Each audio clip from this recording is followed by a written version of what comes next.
영어 동화 세상 리틀팍스. White Fang, Chapter 1, The Trail of the Meat.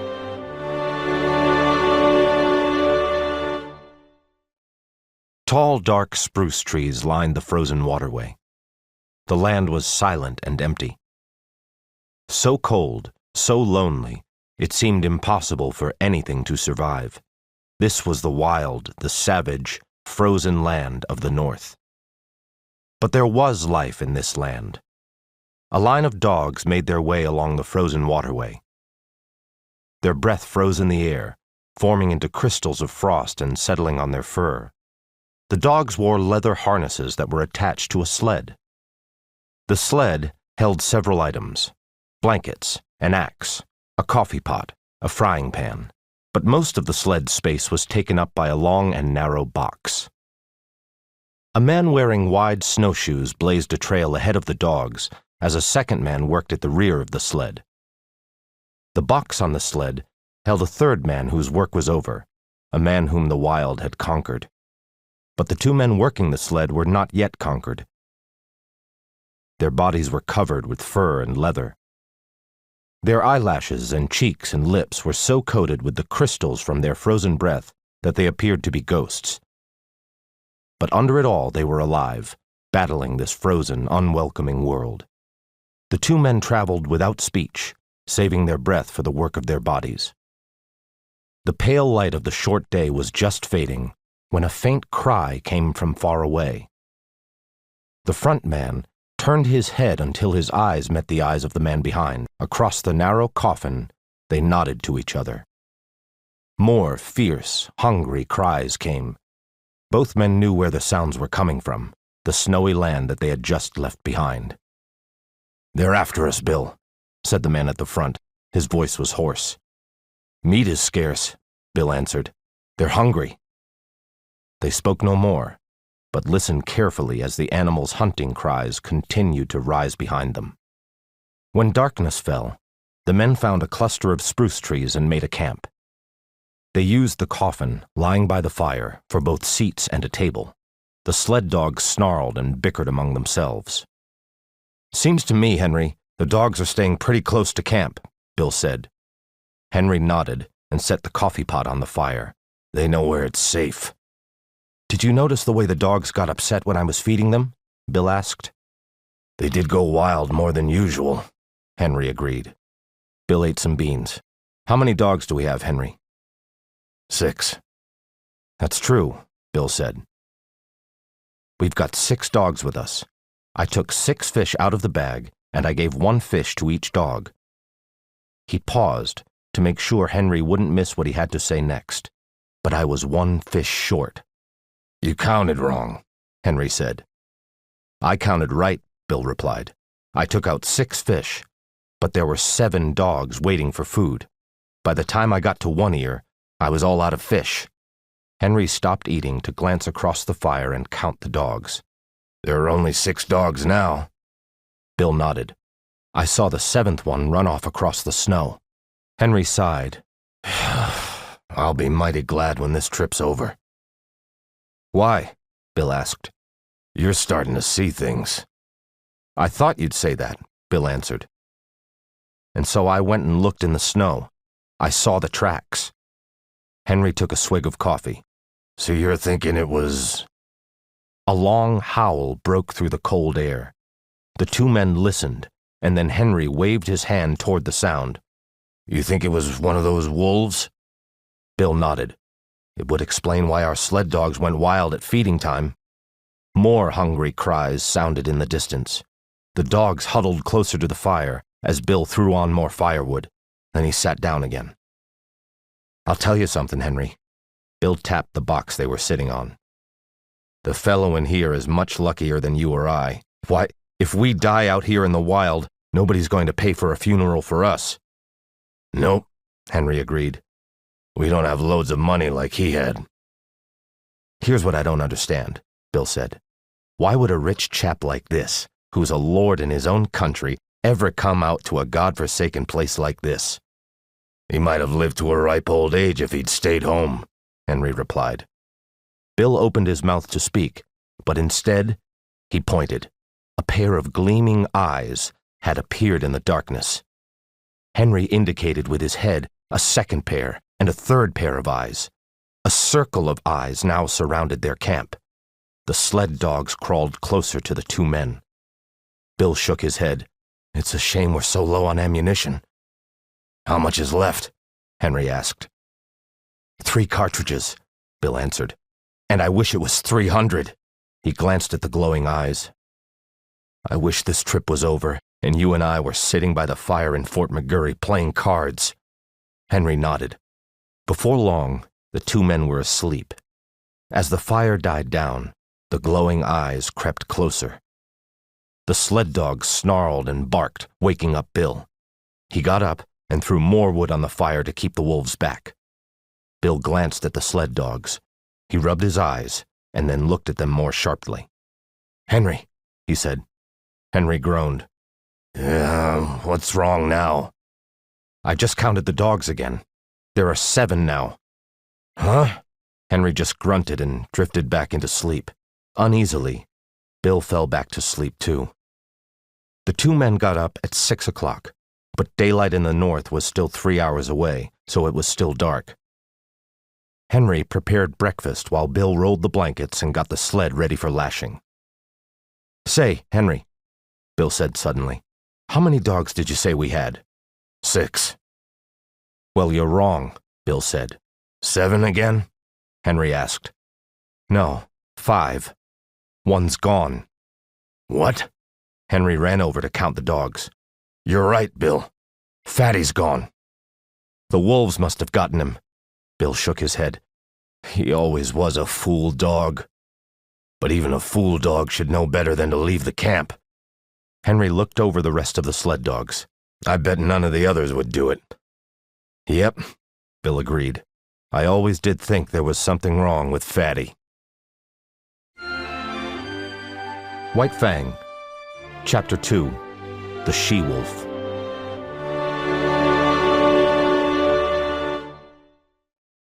With breakfast eaten and the dogs harnessed to the sled, the two men headed into the darkness. They continued their slow, exhausting trek toward Fort McGurry. Daylight finally came at 9 o'clock. At midday, the sky to the south turned pink, but that color swiftly faded. By 3 o'clock, the full Arctic night had descended upon the silent land again. As darkness came on, so did the hunting cries. A few hours later, Bill and Henry stopped for the day to make camp. Henry was tending a pot of beans when he heard a shout from Bill and a snarling cry of pain. Henry looked up and saw a dim shape disappear into the darkness. Bill stood amid the dogs, holding a club in one hand and part of a dried salmon in the other. It got half of the salmon, Bill announced. But I got a whack at it. Did you hear it squeal? Henry nodded. What did it look like? It looked like any of our sled dogs, Bill said. I reckon it's a tame wolf. It must be tame, coming here at feeding time, Henry agreed. When supper was finished, they sat on the coffin. Henry stared at the fire while Bill watched the circle of eyes that burned in the darkness just beyond the firelight. I wish they'd catch a moose or something and leave us alone, Bill murmured. Henry grunted. We'll reach Fort McGurry soon enough. In the morning, Henry was awakened by a shout from Bill. What's wrong? Henry called. Frog's gone, Bill answered. No. Yes. Henry pushed away the blankets and ran to the dogs. He counted them and then sighed. Frog was the strongest dog of the bunch, Bill said. And he was no fool. Henry shook his head. I'm sure the wolves got him. That night, Bill carefully tied the dogs to stakes set firmly in the ground. Henry nodded his approval. They can't run off now. Bill folded his arms. If any of these dogs are missing in the morning, I'll go without my coffee. Later, the men watched as glowing eyes appeared again in the darkness. One of the sled dogs began to whine, pulling and biting furiously at its stake. One ear is trying to get loose, Henry whispered. Look over there, Bill pointed. A dog-like animal glided past the firelight, its attention on the dogs. "It's a she-wolf," Henry whispered. "She must act as a decoy for the pack. She gets a male dog to follow her, and then the pack jumps in and eats him." The men's eyes followed the animal as it disappeared from sight. "A wolf that knows to come in with the dogs at feeding time has been around people," Henry said. Bill nodded. "A friend of mine once had a dog that ran away. We saw that dog 3 years later, running with a pack of wolves." "I reckon you've solved the mystery, Bill," Henry said. "That wolf is no wolf. It's a dog." "Dog or not, we can't afford to lose any more of our animals," Bill said flatly. "First chance I get, I'm going to put an end to that beast." "But you've only got 3 cartridges," Henry reminded him. "I'll wait for a good shot." In the morning, Henry was up first. When Bill sat down to breakfast, he reached for the coffee pot. "You don't get any coffee," Henry told him. "We didn't run out, did we?" Bill asked anxiously. "No." Irritation showed in Bill's face. "Then explain why I don't get any." "Spanker's gone," Henry answered. "No. How'd it happen?" Henry shrugged. "Don't know." Then he held out the coffee pot. "Go ahead, Bill. Have some coffee." Bill shook his head. "I said I wouldn't have any coffee if a dog went missing, and I won't." "It's darn good coffee," Henry coaxed him. But Bill was stubborn and took none of it. A quarter of an hour later, the men broke camp. Bill started loading the sled. "I have a bad feeling." "You'll feel better when we pull into Fort McGurry," Henry replied. "Half our dogs are gone," Bill muttered. "Won't be long before those wolves set their eyes on us." Henry laughed. "I've never been trailed by wolves before, but I've gone through worse things and kept my health." The 2 men set out in silence. Around noon, Bill reached for the rifle. "You keep going, Henry. I'm going to see what I can see." "You should stick by the sled," Henry protested. "You've only got 3 cartridges." "Who's worried now?" Bill said with a chuckle. Henry plodded on alone, casting back anxious glances every few minutes. An hour later, Bill caught up with the sled. "The wolves are hunting for game now," he reported. "But they're still following us. They're pretty thin, Henry. Their ribs are like washboards and their stomachs are right up against their backbones. I tell you, those wolves are hungry." A few minutes later, Henry noticed a furry, slinking shape trotting silently behind the sled. He whistled for Bill to stop. "It's the she-wolf," Bill said. The animal was just 100 yards away. It looked at the men in a strangely wistful way, almost as a dog would. But there was no affection in this animal's gaze. There was only a cruel hunger. Bill shouted and waved his hands threateningly, but the she-wolf showed no fear. He then reached for the gun again. As he brought it to his shoulder, the she-wolf leaped sideways from the trail and disappeared. Henry let out a long whistle. Bill shook his head as he put the gun away. "That wolf knows about guns, too. I'm going to have to sneak up on that critter if I want to kill it. And I will, as sure as my name is Bill." "You just be careful," his partner warned. "If that pack manages to surround you, those 3 cartridges won't do you any good." They camped early that night. 3 dogs couldn't do the work of 6, and their travel had become much slower. The wolves were growing bolder, and Bill had to wake up several times to keep the fire raging. The fire kept the wolves at a safe distance. "They're going to get us," Bill remarked as he crawled back under the blankets. "A man is half dead when he thinks like that," Henry retorted sharply. He closed his eyes and rolled over, trying to get back to sleep. Bill had sounded so gloomy. Henry would work on cheering him up tomorrow. White Fang, Chapter 3, The Hunger Cry.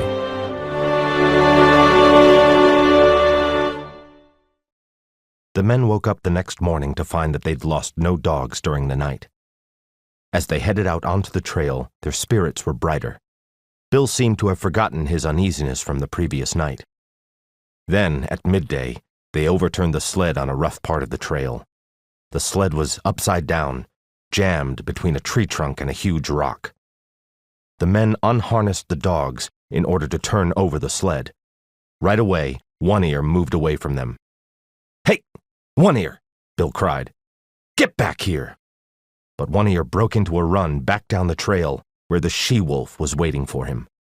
She moved playfully toward the dog and then halted. The men called for One Ear to return again, but the dog ignored them. When One Ear tried to sniff noses with the she-wolf, she retreated coyly.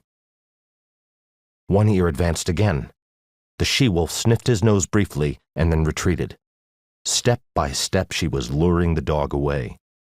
Bill reached for the rifle, but it was jammed beneath the overturned sled. By the time he and Henry had set the sled right, One Ear and the she-wolf were too far away to risk a shot. Suddenly, One Ear turned and dashed back toward the sled. A dozen wolves, lean and gray, were approaching the trail. The she-wolf's playfulness was gone. With a snarl, she sprang after One Ear. The dog left the trail, attempting to circle back to the sled, but the wolves kept coming. They were going to cut him off before he reached the sled. "They're not getting any more of our dogs," Bill declared. Gun in hand, he plunged into the underbrush alongside the trail, moving toward the commotion. "Be careful!" Henry called after him. Bill was gone from sight, but Henry saw One Ear appear and disappear among the underbrush and scattered clumps of spruce. He knew the poor dog's case was hopeless. And then it happened. Bang! Henry heard a shot, rapidly followed by 2 more shots. "Oh no," he thought with dread. "Bill's ammunition is gone." There were snarls and yelps, followed by the wolf cry that announces fallen prey, and then silence settled down again over the lonely land. Henry sank onto the sled. There was no need for him to go and see what had happened. He knew it as though it had taken place before his eyes. He sat brooding about his poor partner for a long while. Then, wearily, he stood up and fastened the 2 remaining dogs to the sled. Henry continued on through the wild toward the fort. At the first hint of darkness, he set up camp, making sure he had a generous supply of firewood. He fed the sled dogs, ate his supper, and made his bed close to the fire. The wolves soon returned. Henry spent a sleepless night keeping the fire ablaze, his only means of protection from the hungry fangs. When the wolves approached too closely, Henry seized chunks of burning wood from the fire and hurled them into the pack. The wolves backed away, snarling angrily and yelping. By morning, Henry was exhausted. He knew that his only chance for survival was to reach Fort McGurry as soon as possible. He chopped down some young saplings and tied them high in a tree so that they formed a scaffold. Using ropes from the sled, he hoisted the coffin onto the scaffold. This would keep it safe from the wolves. With a lighter sled, Henry hit the trail. But when the light of the sun dimmed a few hours later, he had to stop again. Traveling at night was far too dangerous, and he needed the remaining light to chop firewood. That night, Henry had to work constantly to keep the wolves at bay. He tied a burning piece of wood to his right hand to keep himself from sleeping. Each time his eyes started to close, the burn of the flame quickly awakened him. He then threw burning wood at the wolves, fueled the fire again, and replaced the piece of wood on his hand. This worked well for a while, but then the wood fell from his hand, and he soon drifted into a dream. He was sitting in Fort McGurry, playing cards by the fire. From outside, he heard howls. The door burst open, and wolves flooded into the room. The howls grew louder and louder. Suddenly, Henry woke. "The sounds are real," he thought. Henry felt sharp teeth sink into his arm. Instinctively, he leaped into the fire, scooping up the burning wood and flinging it in every direction until the wolves backed away, yelping in pain. Breathing heavily and badly burned, Henry shouted, "You haven't got me yet!" He set to work, extending the fire into a large circle around himself. His 2 dogs were nowhere to be seen, and it wasn't hard to imagine what had become of them. Outside the fire circle, one of the wolves raised its head and howled, and the others soon joined the hunger cry. By the time dawn came, the circle of fire had nearly died. The wolves drew closer. One jumped in for an attack, missed, and landed on the hot coals with a cry. Henry hurled more burning chunks of wood, but they were losing their effect. The wolves leaped to avoid being hit, but they no longer ran away. By now the fire was nearly gone. Defeated, Henry sat down and let his head fall forward. "Come in and get me," he mumbled. "I'm going to sleep." His eyes closed for a moment, and when they opened, the she-wolf was standing directly in front of him. He felt his eyes close once more. A moment later, though it seemed like hours to Henry, he awoke to find that a mysterious change had taken place. The wolves were gone. The sounds of sled dogs barking and men shouting filled his ears. Suddenly, a man grabbed Henry's shoulder. "Where's Lord Alfred?" Henry shook his head sleepily. "He's in a tree at the last camp." "Dead?" the man shouted. "Yes, in a box." Henry pushed the man away. "Now leave me alone." His eyes closed once more. Two men eased him down upon the blankets, where he snored peacefully. In the distance, the cries of the still hungry wolf pack cut through the frosty air.